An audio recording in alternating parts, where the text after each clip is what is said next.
call it overreacting. You call it being distant. You call it just how I am. But what if it isn't your personality at all? What if it's something you learn to stay safe?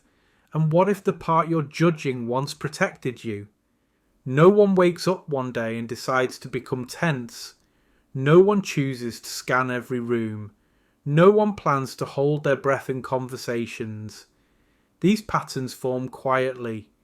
Your system was solving a problem. Maybe the problem was unpredictability. Maybe it was conflict. Maybe it was emotional distance. Maybe it was pressure. At some point, reacting openly cost you something. So your nervous system adjusted. It learned to stay alert, to not say too much, to anticipate, to prepare, to brace early. Not because you're weak, because it worked. And once something works for survival, your system keeps it, even when the danger is gone. Protection doesn't always feel like protection. Sometimes it feels like overthinking before speaking, freezing under pressure, smiling when you're not okay, shutting down when conflict appears, staying calm while your body is tight. You think something is wrong with you, but your body isn't malfunctioning. It's repeating a strategy. Your nervous system doesn't ask if this is healthy long term. It asks one question. Does this reduce risk right now? If silence reduced conflict, it learned silence. If staying useful reduced rejection, it learned usefulness. If emotional distance reduced overwhelm, it learned distance. That learning happened without words. And what's learned in the body doesn't disappear just because circumstances change. What once protected you can later start to limit you. Hyper-awareness turns into exhaustion. Responsibility turns into isolation. Self-control turns into numbness. Strength turns into invisibility. You might function well. You might perform. You might look composed.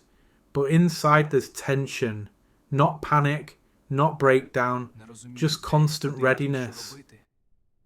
Like something might happen, even when nothing is. You don't decide to brace. Your shoulders are already slightly raised. Your breath is already shallow. Your mind is already preparing. You learn this so early it feels like identity.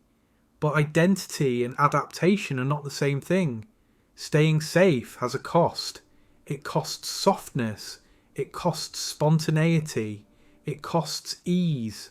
When you're always regulating yourself, you're rarely resting.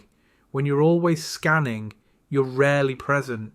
When you're always strong, you're rarely supported.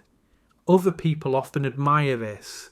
They call you reliable, mature, independent, emotionally stable. They don't see the effort underneath. They don't feel the constant calculation. And because it looks functional, no one questions it, including you.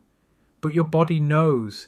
It shows up as fatigue you can't explain, irritability without clear cause, tension that doesn't fully leave. Not because you're broken, because you're still protecting. Even when you no longer need to. You don't undo this by forcing yourself to relax. You don't undo it by shaming the pattern. You interrupt it by understanding it. When you see that this was protection, something softens. Not instantly, not dramatically, but subtly.